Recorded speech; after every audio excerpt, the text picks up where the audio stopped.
I did St. Albert Children's Theatre from 2003 until 2011 and did 13 shows altogether.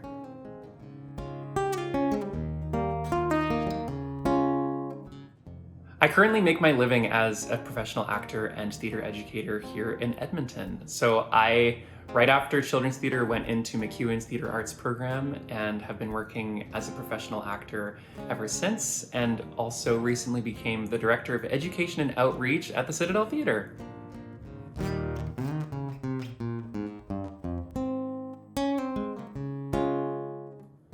Yeah, I feel like the obvious answer here is that I learned how to go through a rehearsal process, and I learned what a tech rehearsal is, and I learned harmonies and dance technique and all those good things, which I did. But I think the more important takeaway for me when I look back on my time with SACT is the professionalism and teamwork and collaboration that I learned, that skill of working as a team to make this product, and each person is important and everybody has their piece of the puzzle. That to me is probably the most artistic thing I ever learned as a kid, and I'm really grateful that I get to apply that in, not only my professional life, but personally. Any moments of conflict or problem solving or tension, I feel like we learned that as kids in children's theater, being in a stressful tech rehearsal, setting your props, but you're 10 years old. That practice goes a really, really long way. So for me, that's the children's theater masterclass that I refer to constantly.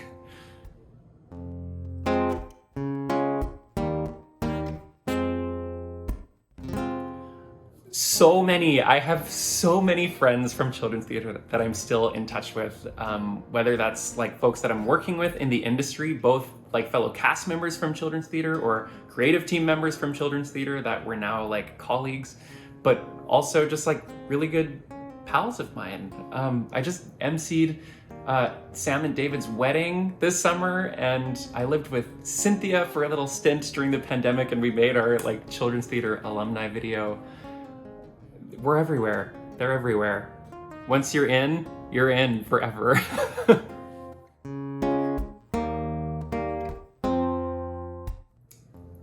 Art brings the value of questioning and articulating your opinions and emotions. I really do think that without art, we're lost at sea. It's an opportunity for us to throw our ideas and emotions at a wall or onto a stage or onto film or into a song. And it's one really beautiful moment where we just get to step back and go, how does that make me feel now that it's reflected back at me? And have I ever done something like that?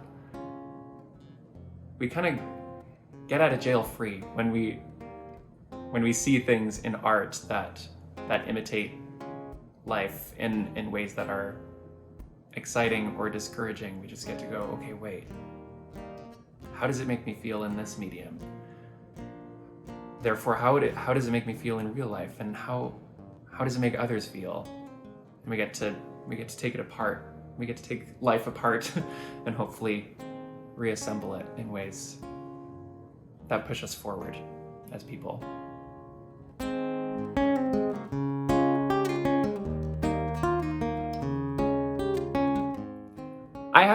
I have too many funny memories from children's theater, from doing long runs of shows or long rehearsals. But I think the top of that pile was when I fell asleep on stage during Willy Wonka and the Chocolate Factory. I played Grandpa Joe. So all four grandparents, we were sitting in the bed for the whole first act, and it would just turn around, and we'd be hidden from the audience during scenes that we weren't being used. And in one of those moments during a school matinee, I fell asleep and woke up during a blackout. So the house was turning around, and I opened my eyes and I could not see a thing. And all this weird music was playing.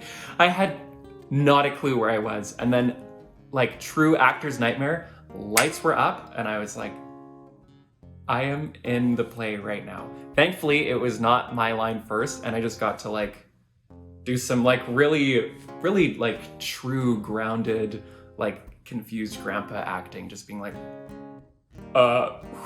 whose turn is it? Is it mine? I think that about tops it for me.